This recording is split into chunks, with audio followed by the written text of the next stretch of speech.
Salut les amis, Annabelle. Alors le film, on en a tellement entendu parler dans la presse, dans les médias, comme quoi il se serait fait enlever de certaines salles de cinéma, où la projection aurait été annulée, déprogrammée, ce qui est assez étonnant d'ailleurs. Et en allant voir le film, je comprends toujours pas pourquoi. Déjà, je n'avais pas vraiment compris avant parce que j'avais pas suivi l'histoire. Donc si vous avez suivi l'histoire, je vous invite à éclaircir tout ça en commentaire si vous voulez. Les avis divergeaient tellement au niveau de certaines connaissances et de certains amis que je me suis dit, est-ce que le film est bien ou pas? Parce qu'à un moment, il y a des choses tellement positives et de l'autre côté, des choses tellement négatives qu'on se dit, ouais, alors où en est-on quoi?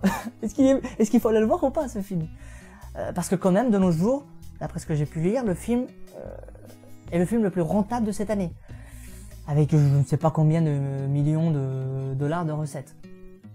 C'est tant mieux pour le film, c'est pas nouveau, l'épouvante horreur attire le public, il y a des gens qui sont vraiment fanatiques de sensations que peuvent procurer les films d'épouvante horreur en cinéma.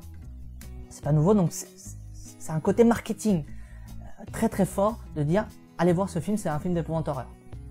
Moi personnellement, en sortant de la salle, déjà je savais pas, j'avais toujours pas un avis vraiment définitif sur ce film, est-ce qu'il est bien ou pas, mais il m'a pas plu. Clairement il m'a pas plu, mais pour plusieurs raisons. Déjà la première parce que je suis pas vraiment un fan d'épouvante horreur, le dernier qui m'a un petit peu réconcilié avec le genre c'était Mama, donc j'avais fait une vidéo, je vous invite à aller la voir d'ailleurs. Mais parce que justement, Mama allait au-delà de nous proposer d'un simple plan qui était là que pour nous faire flipper pendant une seconde. Vous voyez, Mama il y avait une profondeur. Il y avait une histoire, on s'attachait au personnage. Il y avait une angoisse qui s'installait au fur et à mesure dans le film et qui sortait de temps en temps. Et c'est ça, je pense, le plus dur dans un film d'horreur, c'est d'installer une ambiance, d'installer une angoisse. Le problème, c'est que dans ce film, il n'y a rien qui s'installe, quoi.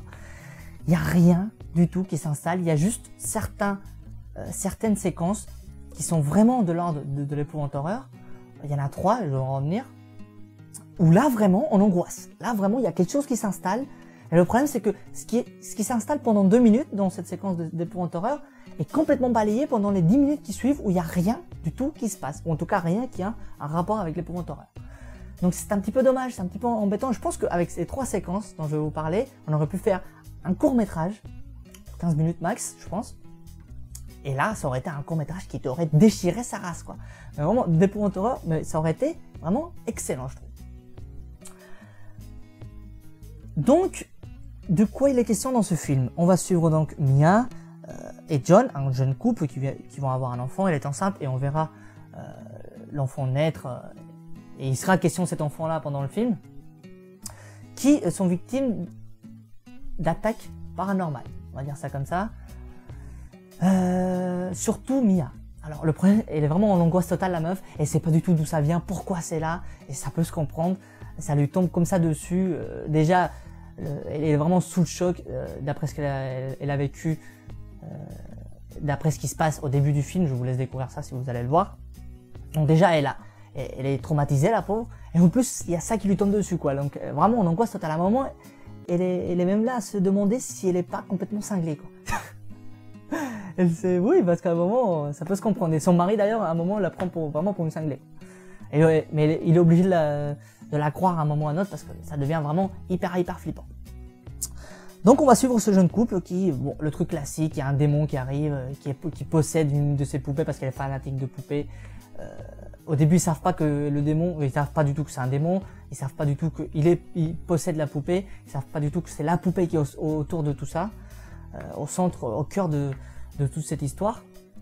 Mais la poupée en passant, hyper flippante. Le truc, on avait pu l'apercevoir déjà dans Conjuring, si je ne m'abuse. Mais alors là, bordel quoi. Le truc, ça rime de sa gueule. Elle bouge pas du tout la poupée. À aucun moment elle bouge. Vous attendez pas à une poupée qui massacre tous les gens dans une maison. C'est pas du tout ça. Franchement, je m'attendais à un truc du genre, mais pas du tout. La poupée, elle bouge pas du tout. Ah, juste dans certains plans où on la voit se bercer dans une sorte, je sais pas comment ça s'appelle ça. C'est pas un fauteuil, mais je sais pas comment on appelle ça, bref, peu importe. C'est surtout à certains moments dans le film où on voit clairement le démon qui la prend, quoi. C'est le démon qui la fait bouger, mais la poupée elle va pas se mettre à marcher et à bouger. Vous attendez pas un truc comme ça. Et donc voilà un petit peu l'histoire qui va tourner autour de cette poupée, de ce couple-là, qui va être complètement sous le choc, donc je vous invite à aller le voir et découvrir à la fin comment ils vont s'en sortir, ou est-ce qu'ils vont s'en sortir, c'est la bonne question, je pense. Donc c'est pas du tout un film flippant. Pas du tout, quoi. Pourquoi? Avant de vous parler de ces 3 scènes que je trouve intéressantes, pourquoi déjà? Parce que en fait, c'est l'empathie qu'on peut avoir pour cette mère, pour son enfant et pour son mari, mais un petit peu moins pour son mari, parce que bon, c'est surtout autour de cette mère et de sa fille. C'est l'attachement et l'importance qu'on va accorder à ce personnage et à l'empathie qu'on peut avoir pour elle, à l'angoisse qu'on peut ressentir mais pour elle, à la peur qu'on peut avoir pour son enfant, prend le dessus sur le côté épouvante horreur que peut avoir le reste du film, le peu que peut avoir le reste du film d'épouvante horreur. Et du coup ça marche plus, parce que du coup on n'est plus du tout dans le film d'épouvante horreur, mais plus dans le film dramatique. C'est pour ça que je comprends pas qu'on ait qualifié ce film d'épouvante horreur. Si on avait dit ce film c'est un film dramatique, vous allez voir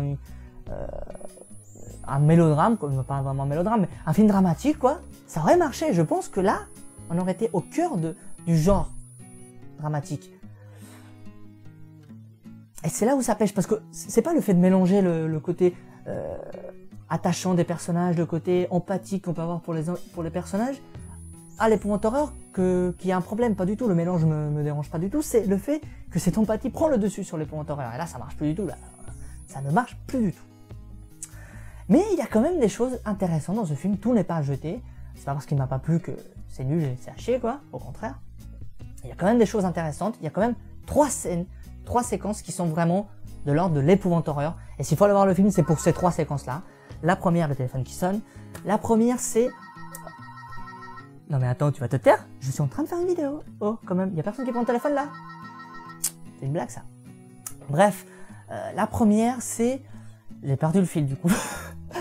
La première, c'est... Oui, lorsque on retrouve Mia, qui est dans son nouvel appartement. Ils ont déménagé parce qu'évidemment, suite à ce qu'ils ont pu vivre dans l'autre maison.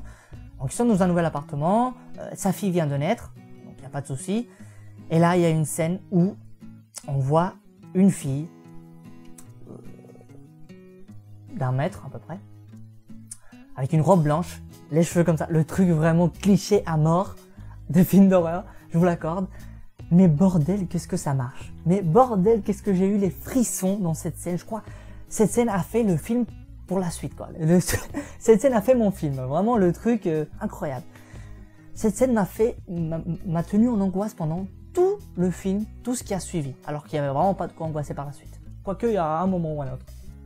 Mais vraiment, cette scène est incroyable. En fait, on voit la jeune fille qui est dans la chambre d'en face, la chambre de sa fille, et elle est dans sa chambre à elle où elle fait des trucs, elle fait de la couture entre autres, des choses comme ça, quoi. Et du coup, elle regarde vers la chambre de sa fille, et là, elle voit la jeune fille qui la regarde, elle, évidemment, figée, qui bouge pas. Évidemment, déjà, angoisse totale, quoi. Qu'est-ce qu'elle fout là, cette fille, d'où elle sort? Il y a rien qui se passe, et d'un coup, la meuf lui fonce dessus, la petite fille lui fonce dessus, quoi.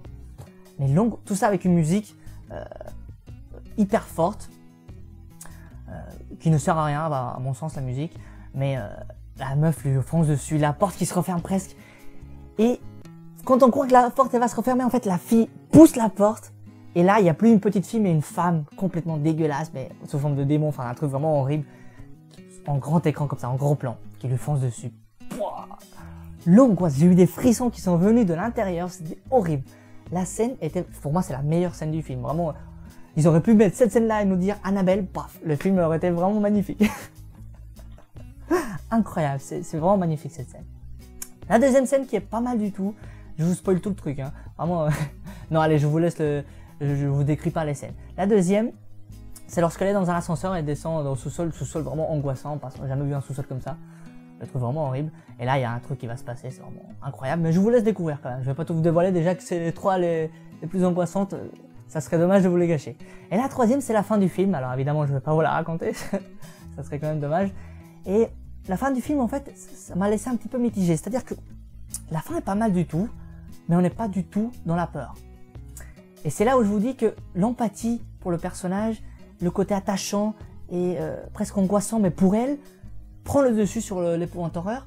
Ça se remarque vraiment à la fin. Ou à la fin, on n'a plus peur, mais on est juste en angoisse totale pour elle, quoi. Pour sa fille, qu'est-ce qui va lui arriver?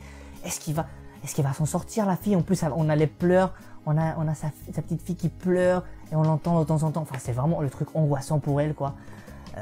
On est en angoisse totale, on est en empathie. En fait, on se sent mal, quoi. C'est ça le pire. On se sent mal, mais pour elle. Mais vous voyez, c'est plus de la peur. C'est ça qui est dommage. Faut pas aller voir ce film en croyant que c'est un film qui va vous faire flipper à mort. Faut voir ce film comme quelque chose qui va vous faire ressentir des choses, va vous faire voir des sentiments qui vous font mal, quoi. Des choses qui vous font mal. Qui sont dues à l'empathie que vous allez avoir pour ce personnage et pour sa fille notamment. Donc vous voyez, on n'est plus de l'ordre de l'épouvante horreur et c'est un petit peu dommage parce que la scène aurait pu vraiment marcher si ça avait été flippant ou on est en angoisse, elle est dans sa chambre, dans son appartement, elle peut plus ouvrir les portes, plus personne peut rentrer. Enfin vraiment le truc, tout était fait pour que ça soit vraiment flippant et ça ne l'est pas. On est vraiment plus dans l'angoisse pour sa fille, est-ce qu'il va s'en sortir? Elle va pas crever la petite fille quand même. Et c'est assez triste, c'est plus triste en fait, c'est un petit peu dommage. Voilà les amis, vous avez compris mon avis. Annabelle, c'est pas si mal, mais dans le genre épouvante horreur, c'est à chier. On va me le dire, voilà quoi.